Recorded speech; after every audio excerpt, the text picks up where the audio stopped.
Hello students, welcome to our school's channel. Again, I request you to subscribe the channel for latest update about the videos. I am Mrs. Radhika Sonwalkar, your BST teacher. Till now in my videos, we have completed chapter number 1, that is Introduction to Management, Nature and Significance of Management. Now our next topic is Principles of Management. This is chapter number 2. In this chapter, we will learn about the 14 principles of management and scientific techniques of the management. These management principles and techniques are very useful and very important for any organization. It will definitely help them in optimum utilization of resources at minimum cost, which is the main aim of management, or the main thing which we have to do for accomplishing the objective of our organization. As we have learned, management is optimum utilization of resources at minimum cost, and these principles are the guidelines which help management to attain their objective and to get success in the market. See, our second chapter is Principle of Management. First, be careful. Even in 12th class, the students are making this mistake. So first I want to tell you. See, here I am referring to the board. Principal. Principal. This principal means Pracharya. That is in our school Mrs. Harsha Hazari madam. And principles, Principles. Principles. These are the fundamental truth providing guidelines to action. These are the truth which are providing us a guideline for the actions. So please, while writing spelling, don't mix up these both words. When you are writing principal, that is principal madam, and principal, that is our topic which is we are going to discuss now. So be careful. Even in 12th class, so many students are making these mistakes. Even in their final projects, they are not writing correct spelling of principal. So be careful about it. A principle refers to a statement which reflects the fundamental truth about some phenomena based on cause and effect relationship. Principle is having cause and effect relationship. कोई भी चीज़ का अगर cause है तो उसका कुछ ना कुछ effect होगा. This is called cause and effect relationship. That is the basic of any principle. And here we are talking about normal principle, and in management principles are broad and general guideline for decision making and behavior of the managers. यहाँ पे management में जो principles है, that this principle are only guidelines. They are quite different from the science principle. These principles only provide us guideline. With the help of this guideline, a manager can take decision and change the behavior of its colleagues and its workers and subordinates. Now, first of all, we will go to the topic, that is the difference between science principle and management principles. Here I have written some points about it. Management principles and science principle. Management principles are flexible and science principles are rigid. Flexible means हम उन्हें change कर सकते हैं. We can change it. We can adjust that particular principle according to our need. We can modify it. But in science, the principle is rigid. जो principle है वो वैसा ही काम करेगा. It will not change. इसी से related points आगे हैं. Applied with creativity. In management, you can apply any principle with your creativity. You can use your creativity, like one principle is division of work, unity of action, unity of command. That all you can use with your creativity. But in science, these are used in a static manner. You cannot use your imagination, your creativity, your thinking, and any principle. For example, third law of motion, every action has equal and opposite reaction. You cannot change this. You cannot add your imagination. You cannot add your creativity in this particular principle of science, the third law of motion. ये इतने सालों से जो चलता आ रहा है, ये वही principle आपको आगे भी चलेगा. It will not change. Now the third is change with time. These principles are changing with time. Management principles have to be kept pace with the changing requirement of business environment. When there is change in business environment, then we have to change our principle. But in science, do not change with time. It does not change with time. These are as it is. So this points are given in your book chapter number 2 के first page पे दिए हुए on page number 47. These are the difference between management and science principles. After that, we will come to the next topic, that is characteristics of principles. What are the characteristics of principle?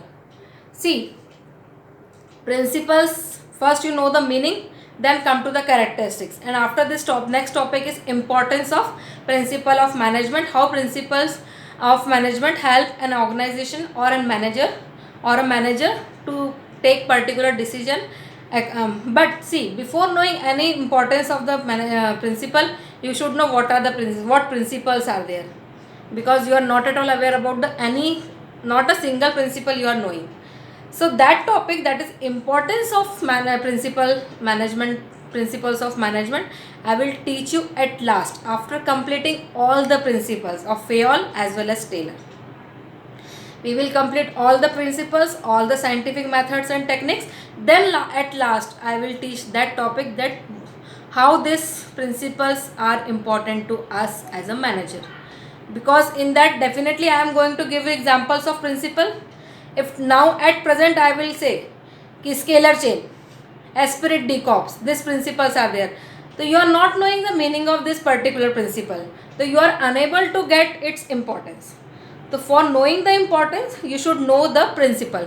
So afterwards, after completing full chapter, I will go to the topic, that is importance. So first, after characteristics, we will go with the principles. Now come to the characteristics of principles of management. First principle is pervasive. Management principle are pervasive. What is the meaning of pervasive? I have also told you earlier, omnipresent, it's everywhere. See, in any private organization or a government organization or a non-profit organization, like clubs, like libraries, like temples, etc., everywhere these principles are applied. You can use this principle everywhere. Omnipresent, they are pervasive. In any type of organization, you can use this principle. Only its uses depend on the size of that particular organization. If workers are less, you cannot apply the principle of division of work. You cannot apply this particular thing, division of work. So it's depend on the organization, but it's present in each and every type of organization, whether it's small or big, whether private, semi-private, public private partnership or government organization, even in our school, even in temples, libraries, all these non-profit making organizations also. These are universally applicable. This point you can say that universal application also. In your book both the points are given. First one is pervasive and universal application. It can be applied everywhere. Now next is general guidelines. What do you mean by general guidelines? It does not guarantee success or it does not give you results. This principle are only guidelines. They are guiding you. If you are applying this, you will going to get this result. But as you know, this principle we are applying on human beings, human assets, workers के ऊपर हम ये particular principles apply करने वाले हैं. And the nature and the behavior and the character of particular employee is quite different. So these principles are only work as guidelines. It is not 100% sure कि बिल्कुल ये हुआ तो ऐसा ही होगा. Management principles are guidelines to action, but these principles do not provide ready-made solution for any problem. These principles are not providing a solution for any problem. These are only guidelines. If you are having this problem, suppose one example I can give, one principle is that unity of command. Unity of command means कि workers are getting commands or orders from only one boss, so that they will not get confused. But इसका opposite होता है, unity of command में एक person आपको command देगा और दूसरा इसका अपोजिट है जिसमें आपको 5-6 बॉस है और सारे आपको कमांड दे रहे हैं. यू विल गेट कंफ्यूज कि हमें कौन से बॉस की बात माननी है. एक की नहीं मानेंगे दूसरा गुस्सा हो जाएगा, दूसरे की नहीं मानेंगे तीसरा गुस्सा हो जाएगा. तो हियर यूनिटी ऑफ कमांड कब काम करेगा? जब आपकी ऑर्गेनाइजेशन में इट इज़ डिपेंड कि आप अपनी ऑर्गेनाइजेशन में यूनिटी ऑफ कमांड को पर्टिकुलर को अप्लाई कर रहे हैं या नहीं कर रहे हैं. It's depend on you. It's a general guideline. The principle of stability of tenure. एक होता है stability of tenure. That means कि if a person is working in any organisation he is assured कि एक पर्टिकुलर टेन्योर तक, एक particular fix period तक मेरी जॉब यहाँ पे सेफ है। It is stability of tenure. लेकिन कितने, वो टेन्योर कितना है, 1 month, 6 month, 1 year, 2 year, 5 years, that is different from organisation to organisation. These are only guideline कि आपको स्टेबिलिटी ऑफ टेन्योर रखना है अलग अलग लेवल के लोगों के लिए, और अलग अलग ऑर्गेनाइजेशन में वो टेन्योर का टाइम पीरियड अलग अलग हो सकता है। Now come to the third point, that is formed by practice and experiment. See, these principles of management which is universally applicable and adopted by so many organizations all over the world are not developed overnight. एक रात में ये principal बन के नहीं आए हैं. Even these principles are not made by any मतलब ऐसे ही किसी ने बना नहीं दिए. These are made by the I will tell you the name, we will go further, Taylor and Fayol. उन्होंने बहुत सारी स्टडीज़ के बाद अपने अपने ऑर्गेनाइजेशन में कुछ प्रॉब्लम्स देखी, उनको देखे कुछ सॉल्यूशंस निकाले, then they develop this principle after so many experiments and after applying it again and again for proper study करके उसको बनाया. Form by practice and experiments, proper practice and experiments done by they used this particular principle and that then they developed this principle कि ये principle आप एक particular guideline है, आप अपनी organization में use कर सकते हैं if you are facing the same problem as we were facing. These are guideline and these are not developed overnight. This took long time to be developed क्योंकि कोई भी experiment बार बार experiment करके उसको बार बार apply करके ही बनता है. The management principles are developed by deep and thorough research work. They are not developed overnight. Principle of one example is there. Principle of division is not developed overnight, but principles was developed when it was observed that dividing the work result in improved performance. See, division of work principle मैंने बताया. Division of इसमें क्या होता है, sorry, principal of division, इसमें क्या होता है, कोई भी वर्क को छोटे छोटे पार्ट में डिवाइड कर देते हैं and that particular work is given to a particular person who is trained in that particular work. तो जो काम हमें अच्छे से आता है हम उसको और अच्छे से करेंगे तो हमारी एफिशिएंसी बढ़ेगी and even we can complete that particular work in less time. तो definitely it will increase my potential and I can do more work as compare to other. तो ये प्रिंसिपल कैसे बना, they have experimented this particular principle in their organisation. उन्होंने work को divide किया, लोगों को अलॉट किया. जब लोग बार बार वो काम करने लगे, कोई भी काम हम जब एक बार करते हैं तो थोड़ा टाइम लगता है, सेकेंड टाइम में और थोड़ा लगता है, बट धीरे धीरे when we are habitual of that particular work we will take less time and we can be perfection, we get perfection in that particular work and we can do it with efficiency and we can do it effectively within organization. तो वो definitely help करेगा. तो जब उन्होंने इसके results देखे then they develop this principle of division. Now comes to next point, that is flexible. Here also we have discussed कि management principles are flexible. We have to change our principles as per the changing environment, business environment. जैसे जैसे business में changes आते हैं, business environment में change आते हैं, outside world में चेंजेस आएंगे, तो we have to change our principle as per the requirement. हम वही सेम प्रिंसिपल बार बार यूज़ नहीं कर सकते, मतलब बार बार नहीं, हर कंडीशन में यूज़ नहीं कर सकते. That principles we have to change as per the changing circumstances. Management principles can be applied differently under different conditions. Some changes can be made in application of principle according to the requirement of the company. These are not set of rigid statement. As science के जो थे वो rigid थे, management के are not rigid. These are not rigid. It depend on that particular manager who is using that principle in his particular department or organization. वो it depends कि वो principle को किस तरह use करना चाहता है. See, I can give one more example. Principle of division. कि इसको एक मैनेजर किस तरह से यूज़ कर सकता है. There are two managers, both are okay. Take one example as एक घर का एग्जाम्पल लेते हैं. सपोज मैंने घर पे principal of division of work को यूज़ किया. मैंने क्या कहा, this example also I am taking very often क्योंकि स्टूडेंट्स को समझ में आता है. सपोज घर में चपाती बनानी है तो मैंने काम 4 लोगों में बांट दिया। एक को बोला वो डो बनाएगा, दूसरे को बोला आप गोलियां बनाओ, तीसरा बेलेगा रोटी और चौथा उसको सेकेगा। तो मैंने उस वर्क को 4 लोगों में डिवाइड किया। As a manager I have decided to divide that particular work in 4 different sub parts.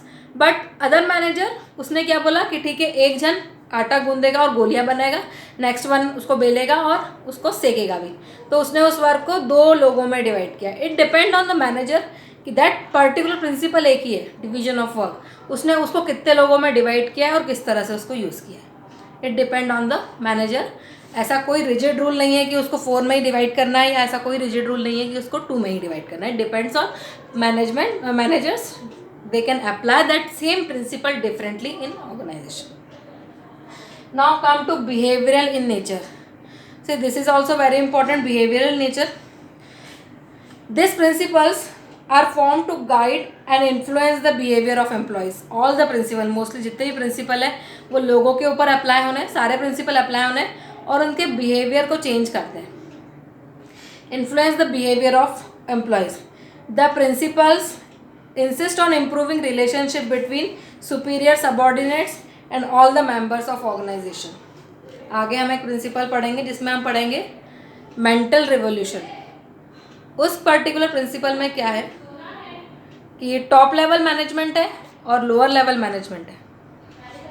What top level management think कि हमारे जो एम्प्लॉयज़ है वो निकम्मे हैं, they are not doing any work, they are not at all interested in doing hard works, and so we are not, उनके मन में उनके लिए अच्छी फीलिंग्स नहीं है. And what lower level thinks कि हम अपनी पूरी जान लगा के काम करते हैं, we are working all the time, we are doing full efforts, but management कभी हमसे खुश ही नहीं होता है. ये जो टॉप लेवल और लोअर लेवल के बीच की जो ये पर्टिकुलर फाइट है, इसके कारण बहुत प्रॉब्लम्स होती है ऑर्गेनाइजेशन में. It creates problem. तो इसके लिए मेंटल रिवोल्यूशन क्या कहता है कि आपको अपनी सोच चेंज करनी है. टॉप लेवल को ये नहीं सोचना है हमेशा कि वर्कर्स काम नहीं करते हैं. सी बिकॉज वर्कर्स के काम के कारण ही मैनेजमेंट का नाम होता है, और जब तक लोअर लेवल काम नहीं करेगा मैनेजमेंट का नाम नहीं होगा. और मैनेजमेंट जो लोअर लेवल के लोग हैं उनको ये नहीं सोचना है कि टॉप लेवल उनकी केयर नहीं करता है, क्योंकि अगर टॉप लेवल उनकी केयर नहीं करेगा तो उनको सैलरी नहीं मिलेगी, कंडीशन नहीं मिलेगी, बट उनके मन में यही थिंकिंग होती है हमेशा, तो वो हमेशा इस चीज़ को लेके चलते हैं. I am having one story to tell you regarding this also कि मैनेजमेंट और टॉप लेवल मैनेजमेंट के लिए क्यों इम्पॉर्टेंट है सबऑर्डिनेट्स को ऑलवेज केयर करने का. This is really very interesting story which I am going. Okay, let's start the story. Once there was a lion who was sitting out of his den. एक शेर था, वो अपने गुफा के बाहर आराम से बैठा हुआ था. तभी वहाँ से एक फॉक्स आया. फॉक्स ने कहा, lion what is the time by your watch. तो बोले कि क्यों, क्या हो गया, I don't know what is the time. बोले अरे आई am having a watch but it's not working. तो लॉयन ने कहा गिव इट टू मी, मैं उसको अभी ठीक करके ला देता हूँ. तो फॉक्स ने सोचा कि लॉयन तुम तो पूरे टाइम लेजी पड़े रहते, तुम्हें कुछ काम आता नहीं, कैसे करोगे. बोले ठीक है टेक इट. बोले वैसे मुझे विश्वास तो नहीं है कि तुम ठीक कर दोगे, बट ठीक है टेक इट.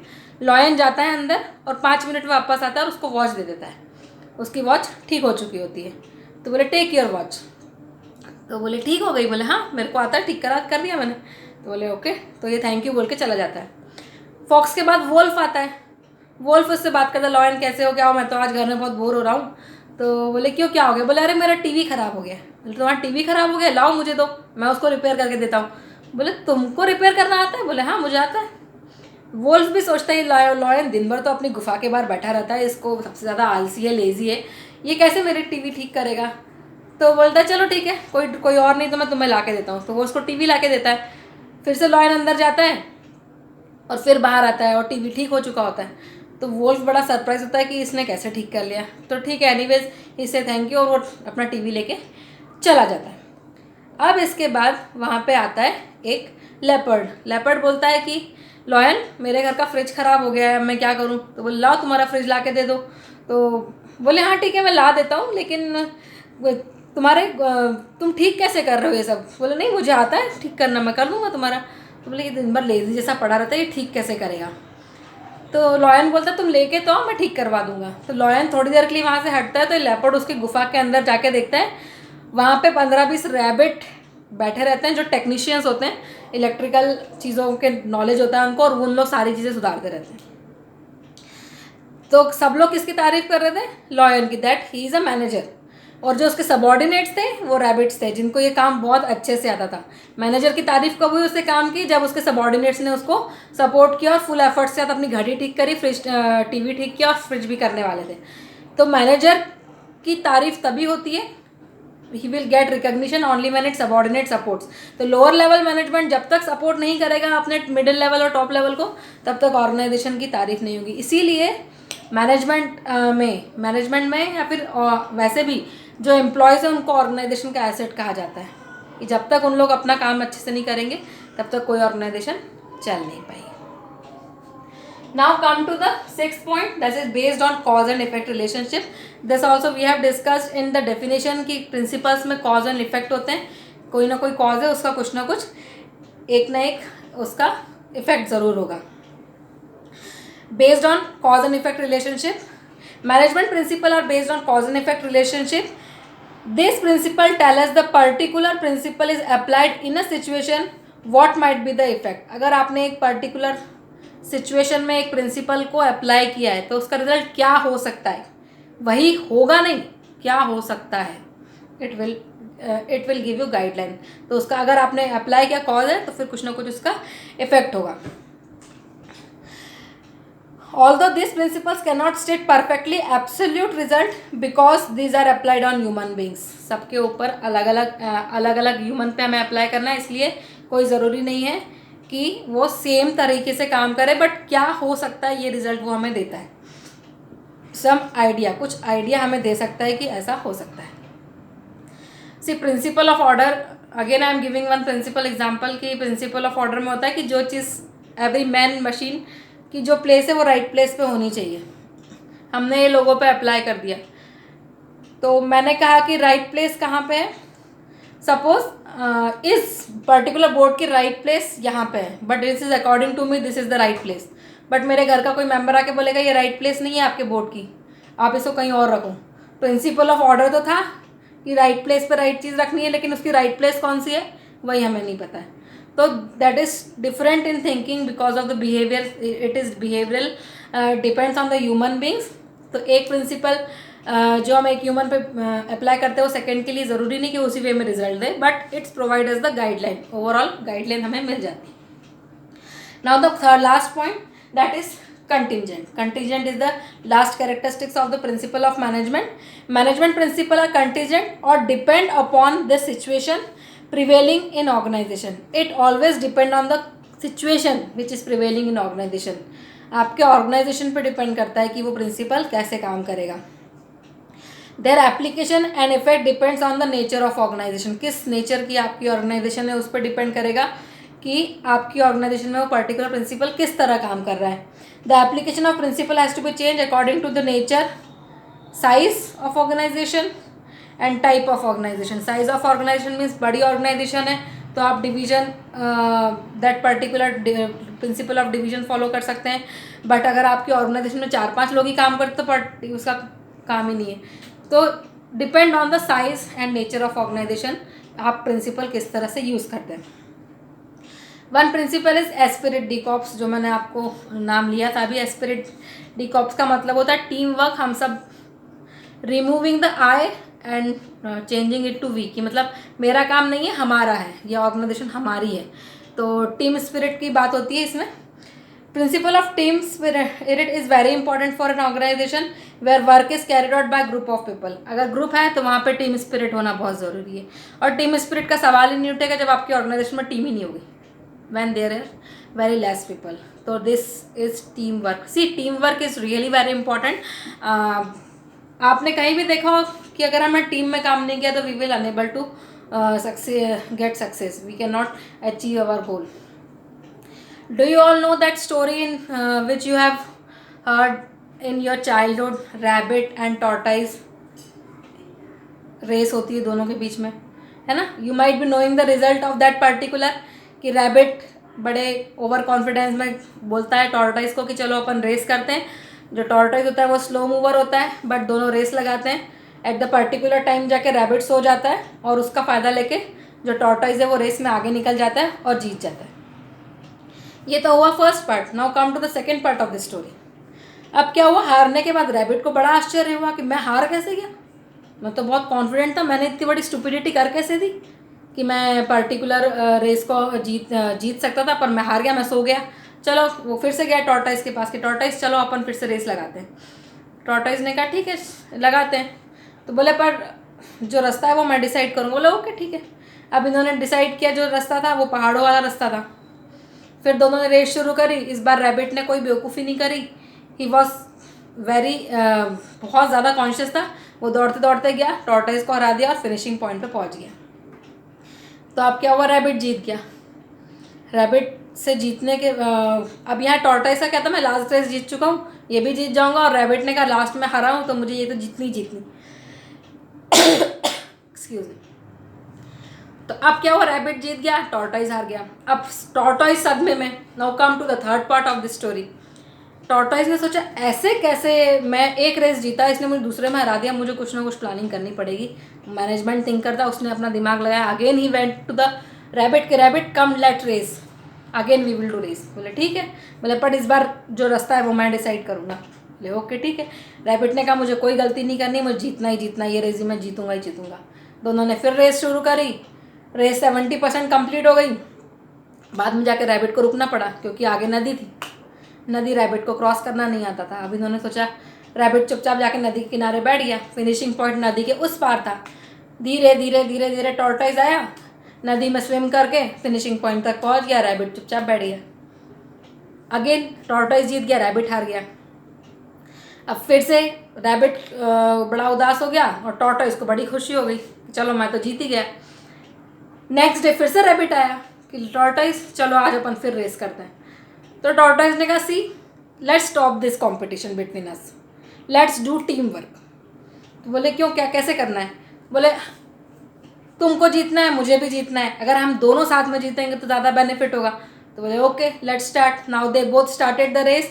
जब ज़मीन थी तो रैबिट ने टॉर्टॉइस को अपने पीठ पे बिठाया, तेज़ी से दौड़ के गया, नदी के पास रुक गया। जब नदी आई, टॉर्टॉइस ने रैबिट को अपने पीठ पे बिठाया, नदी क्रॉस करी और दोनों साथ में फिनिशिंग पॉइंट पे पहुंच गए।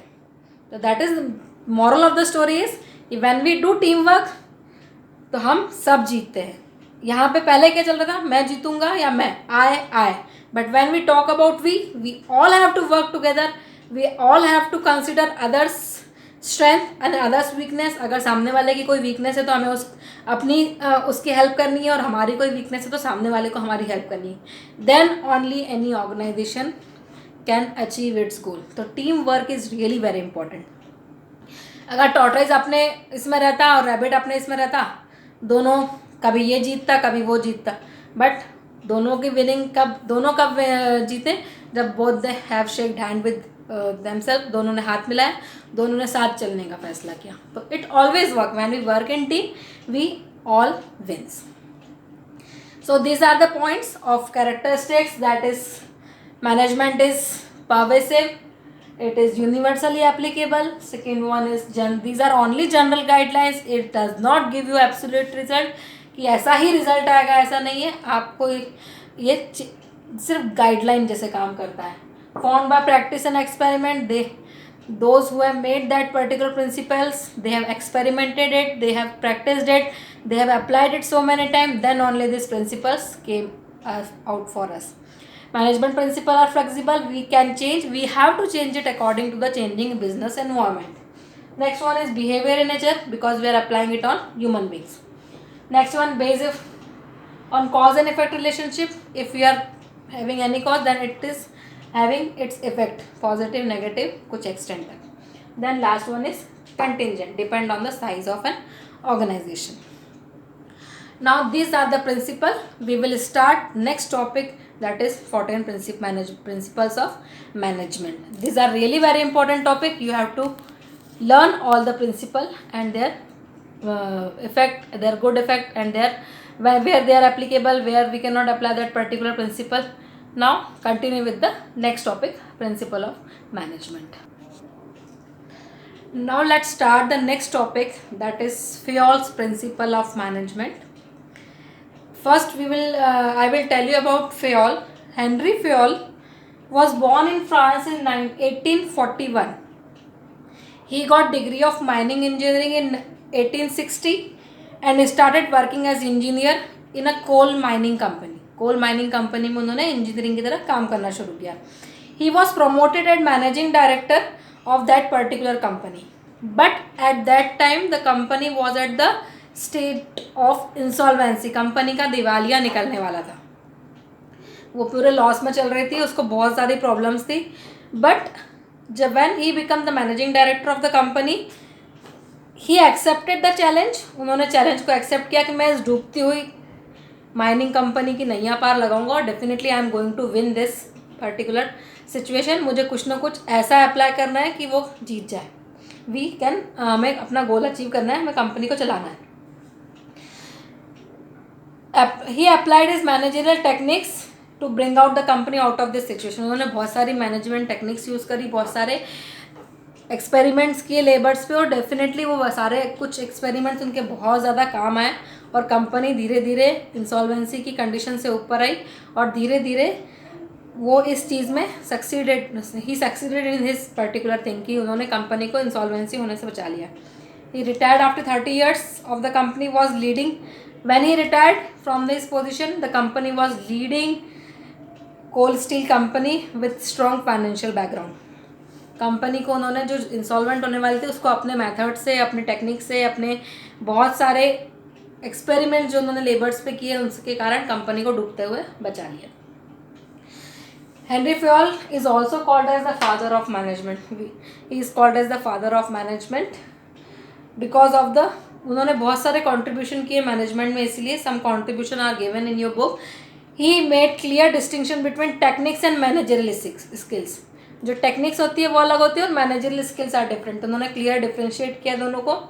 ही identify the main steps in the process of management which are consider the major function of management. Management के जो फंक्शंस हमने पढ़े थे स्टार्टिंग में, planning, organizing, staffing, directing and controlling, उन्होंने मैनेजमेंट के 5 फंक्शंस को डेवलप किया है कि अगर आपको मैनेजमेंट करना है तो आपको प्लानिंग अलग करनी है, ऑर्गेनाइजिंग, स्टाफिंग, डायरेक्टिंग और controlling, and this are work as process. आपको लगातार इसको करते रहना है।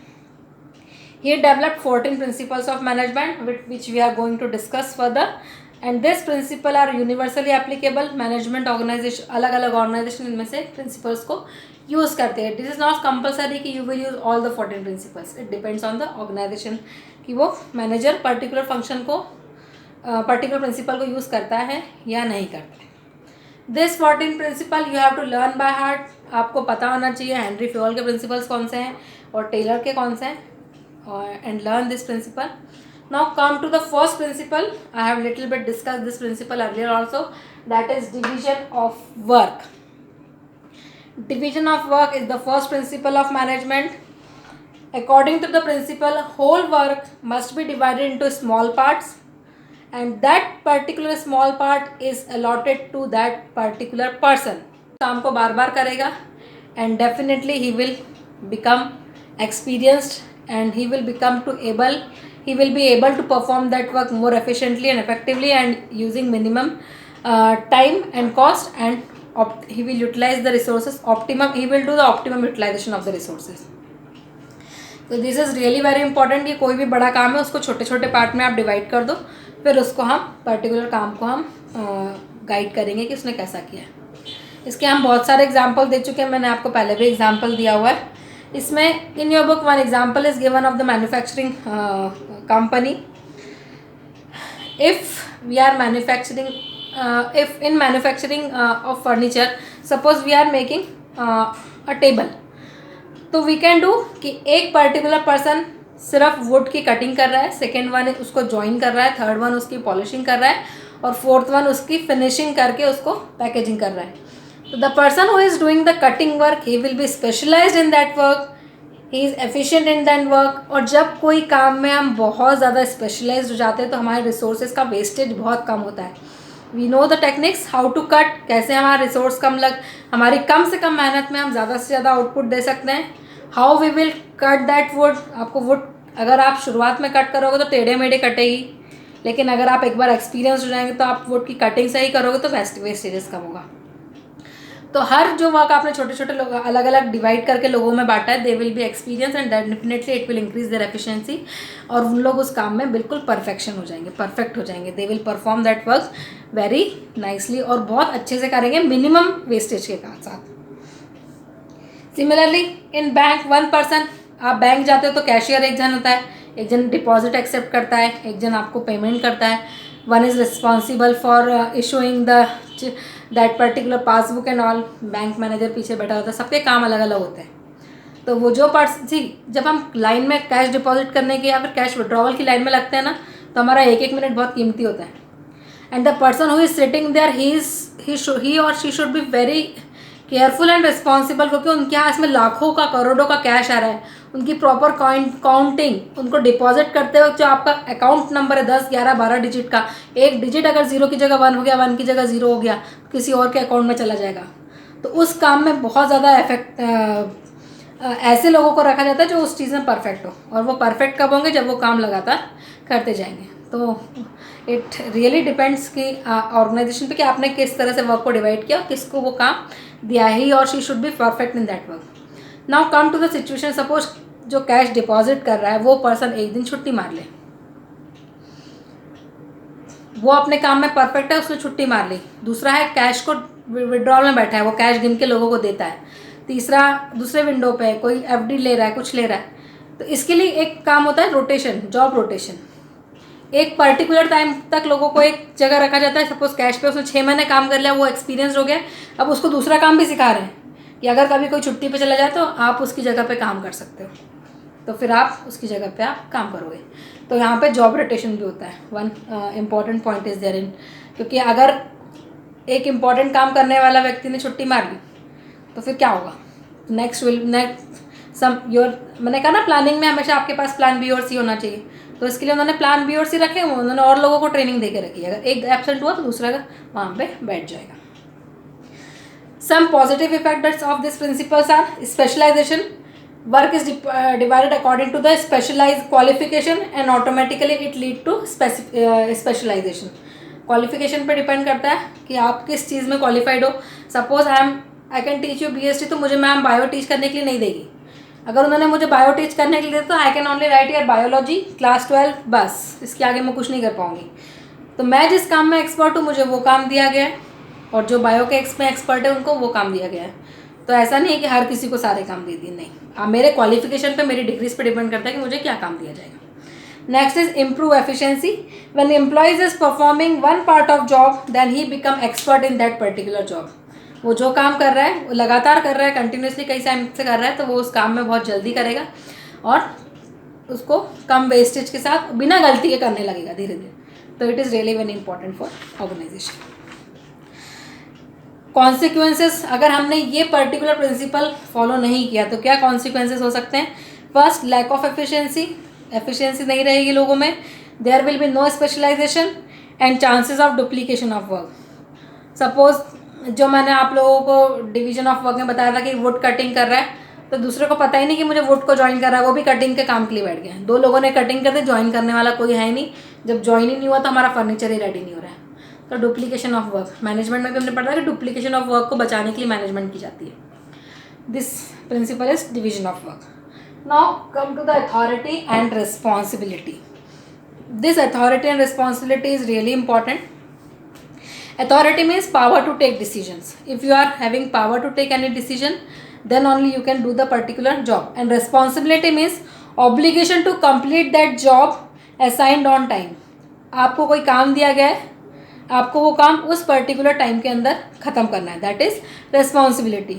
And authority means you are having the power to take decision regarding that particular work. According to this principle there must be balance of और parity between the authority and responsibility. ये दोनों आपकी इक्वल होनी चाहिए। आपके पास जब कोई काम दिया गया तो उस काम को करने की अथॉरिटी आपके पास होनी चाहिए कि आपको कैसे करना है। See, come to again a real life a common example. Suppose at my home I am cooking, suppose today I have to cook vegetable. तो मेरे साथ मेरे कोई फैमिली मेम्बर है जो छोटा है, सपोज मेरा बेटा आया, उसने कहा कि आज मैं खाना बनाऊंगा। तो मैंने कहा ठीक है बनाओ। तो मैंने क्या किया, उसको बोला ठीक है तुम्हें आलू की सब्ज़ी बनानी है, अब तुमको जैसे बनानी बनाओ, सिर्फ ज़्यादा मिर्ची मत करना, और 5 लोगों के हिसाब से तुमको बतानी है, अब तुमको जैसे डिसाइड करना है वैसे बताओ। तो मैंने क्या किया, उसको रिस्पॉन्सिबिलिटी दी, you have to cook vegetable potato, आलू की सब्ज़ी बनानी है, उसको थोड़ा बहुत गाइड कर दे कि उसमें ये चीज़ें मत करना और ये चीज़ें करना। अब उसके पास अथॉरिटी है कि उस पर्टिकुलर आलू की सब्ज़ी को वो पहले आलू बॉईल करके बनाएगा या आलू को कट करके फिर पकाएगा। आलू की सब्ज़ी में वो मसाला मतलब वो कौन सा मसाला डालता है, मिर्ची मैंने कम बोली है बस। अब वो मिक्सर में प्याज और लहसुन और टमाटर बारीक करके डालेगा या उनके पीसेस करके डालेगा, इट डिपेंड्स ऑन हिम। तो मैंने उसे काम बता दिया, उसकी कुछ गाइडलाइंस दे दी। Now it's totally fully depend on him कि वो कैसे बनाता है। That means the authority he can take decision, उसे उबले आलू की सब्ज़ी बनानी है, उसे काट के बनानी है। बट सपोज मैंने उसे अथॉरिटी नहीं दी, उसे आलू की सब्ज़ी बनाने को बोला और उसे अथॉरिटी नहीं दी। अब मैं वहाँ पे किचन में खड़ी हो गई, उसने कढ़ाई रखी गैस पे, मैंने कहा अरे वाइट वाली नहीं ब्लैक वाली कढ़ाई रखो। उसने कहा ठीक है। फिर उसने तेल डाला, मैंने कहा तेल मत डालो घी डालो। उसने राई डाली, मैंने कहा राई नहीं जीरा डालना है। अब मतलब उसने डिसाइड किया उसे राई डालनी, मैंने कहा नहीं जीरा डालो। फिर उसने कहा कि चलो मैं पिसा हुआ मसाला डालता हूँ, मैंने उसको टोक दिया नहीं ऐसा नहीं डालना है, तुमको प्याज काट के डालना है। तो अब वो क्या करेगा, खुद कुछ डिसाइड नहीं करेगा, वो मेरे पास आएगा, अच्छा प्याज काट के डालना है, अब इसके बाद हल्दी कब डालनी है, मिर्ची कब डालनी है, आलू कितने काटूँ, किस साइज़ के काटूँ, 5 आलू काटूँ 6 आलू काटूँ, इतने ठीक है। तो वो क्या होगा, हर चीज़ उसको मुझसे पूछ के करनी पड़ेगी और डेफिनेटली वो उसको भी इरिटेशन होगा और मुझे भी इरिटेशन होगा। और सबसे बड़ी चीज़ यहाँ ये शो करती है कि I am not having confidence on him कि वो अच्छी सब्जी बना सकता है। Now come to the organization part. Suppose a man has given some work कि उसे ये पर्टिकुलर काम करना है और उसको अथॉरिटी दे दी गई है कि सपोज वी हैव टू, जैसे आप इन आवर स्कूल कि टॉप लेवल मैनेजमेंट ने बोल दिया कि चलो अपने को टीचर्स डे की तैयारी करनी है, प्रिंसिपल मैम ने हम लोग को इंचार्जेस बना दिया है कि आप कल्चरल देख लो, आप खाने पीने का देख लो, आप बच्चों का अरेंजमेंट देख लो, ये सब। लेकिन अगर वो हर चीज़ में हमको टोकते रहे, हम कुछ सजेशन लेके जाए, नहीं ऐसा करना ही नहीं है, मतलब उनकी चल रही है। तो यहाँ पर सेंट्रलाइजेशन डिसेंट्रलाइजेशन में आपको आगे पढ़ाएंगे। तो आपने अगर कोई पीस ऑफ वर्क दिया तो उससे रिलेटेड अथॉरिटी आपको देना है उस पर्टिकुलर पर्सन को। It should be equal to the responsibility. Suppose यहाँ पे I am using the science, mathematical science. Suppose authority तो दी पर रिस्पॉन्सिबिलिटी से कम दी। अगेन कम टू दैट सब्जी वाला एग्जाम्पल कि उसने कहा मैं तेल में बना रहा हूँ, मैंने कहा ठीक है, लेकिन फिर भी मैं उसको हर चीज़ का डिसीजन नहीं लेने दे रही हूँ, बार बार उसके ऊपर जाके देख रही हूँ क्या कर रहा है नहीं कर रहा है, मतलब बार बार टोक रही हूँ। जितनी रिस्पॉन्सिबिलिटी उसके हिसाब से अथॉरिटी कम दी तो भी वो काम अच्छे से नहीं कर पाएगा। एंड इफ सपोज यहाँ पे उल्टा हो गया, मैंने उसको रिस्पॉन्सिबिलिटी सिर्फ सब्जी बनाने के लिए दी थी, उसने अपनी और मैंने अथॉरिटी ज़्यादा दे दी, उसने मिसयूज़ कर लिया, उसने साथ में पूड़ी भी बना दी, साथ में रोटी भी बना दी, पुलाव भी बना दी, सब बना दिया जो पहले से बन चुका था, तो डुप्लीकेशन ऑफ वर्क हो गया। तो वो अपने पावर का मिसयूज़ कर सकते हैं। Any person, if you are giving authority more than the responsibility, the person will misuse his powers and her powers. So it should not be greater, it should not be lesser than responsibility. Your authority should always be equal to the responsibility. Try to understand the concept. अब आप लोग ये concept पढ़ते समय सिर्फ आलू की सब्जी ध्यान में मत रखिएगा। Remember the what authority and responsibility means. Responsibility कि आपको काम टाइम पे कंप्लीट करना, and authority power to take decision to complete that particular work which is appointed to you, not other works. Okay, is it clear? Now come to the positive effect of this principle. First one is no misuse of authority. If you are providing equal authority and responsibility equal, then will not be any misuse. And second one is helping meeting management responsibility on time. मैंने आलू की सब्जी शाम के लिए बनाने गई थी, वो उसने कहा बनाने बोली ठीक है मैं कल सुबह की बना दूंगा, तो टाइम पे नहीं हो पाएगा। तो the work which is given, it should be completed on time with minimum cost and maximum utilization of resources. Now, what are the consequences if you are not using this principle? First one is delay in work. आपने responsibility authority का proper use नहीं किया तो delay हो जाएगा work. जैसे मैंने कहा रात की सब्जी सुबह बन रही है। और complete the work with less authority, come authority के साथ काम करेगा तो वो मन से नहीं करेगा क्योंकि हर चीज़ में हम उसको बीच में टोकने जा रहे हैं। मिस यूज़ ऑफ अथॉरिटी, अगर एक्सेस हो गई तो। And last one is over burden with work. Excess responsibility, अगर मैंने काम ज़्यादा दे दिया है तो व्हाट विल हैपन, उसके ऊपर बर्डन बहुत आ जाएगा। एंड यू ऑल नो कि जब हम पे बर्डन बहुत होता है तो हम कोई भी काम अच्छे से नहीं कर पाते हैं। इसलिए बर्डन उतना ही होना चाहिए जितना कि हमारा कैलिबर है, इट शुड बी इक्वल। तो this are the two principles, division of work and the responsibility, authority and responsibility. Next come to the discipline. ये बचपन से बच्चा जब से पैदा होता है तब से उसको डिसिप्लिन डिसिप्लिन डिसिप्लिन सिखाया जाता है। And this is not only in your life, not only in school, but this particular principle is followed in organization also.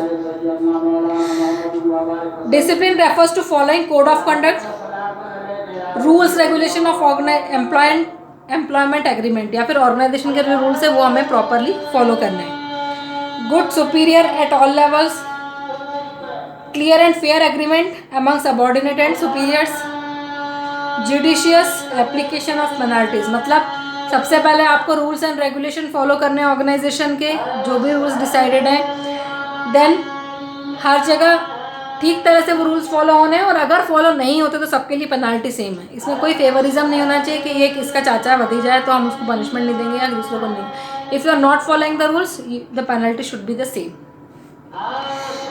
We all insist that discipline is required at superior as well as subordinate level. He is saying that discipline is required at top to lower level.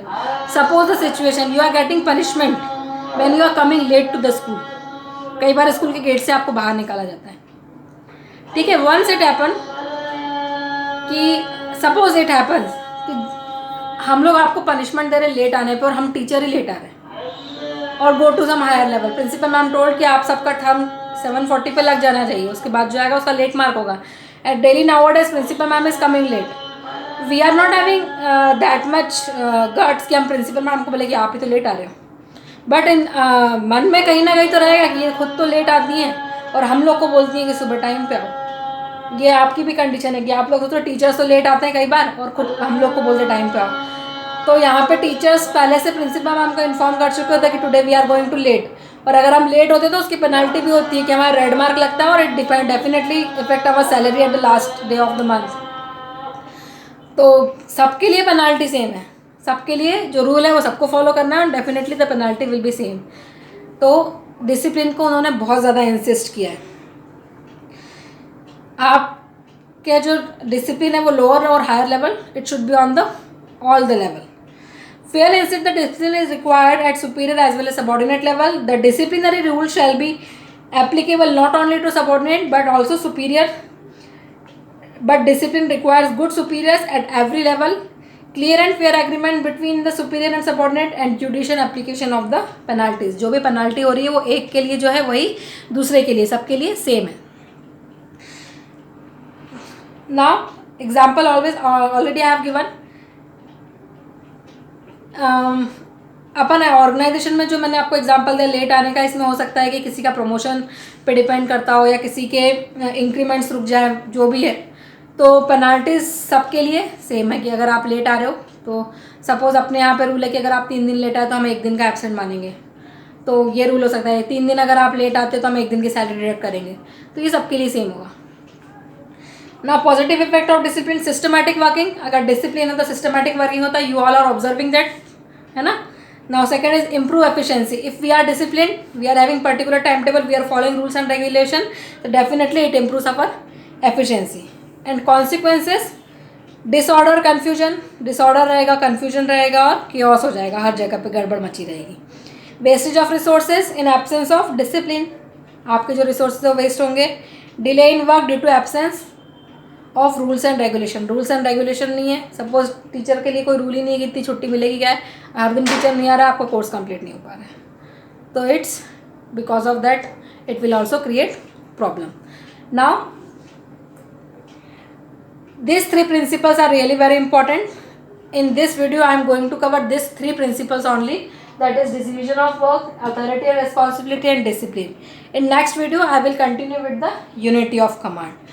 So learn this principle, go through the characteristics, go through the meanings, and remember the difference between PAL principle and PLE principle, PRINCI PLE and PRINCI PAL. So that's all for this video. Thank you.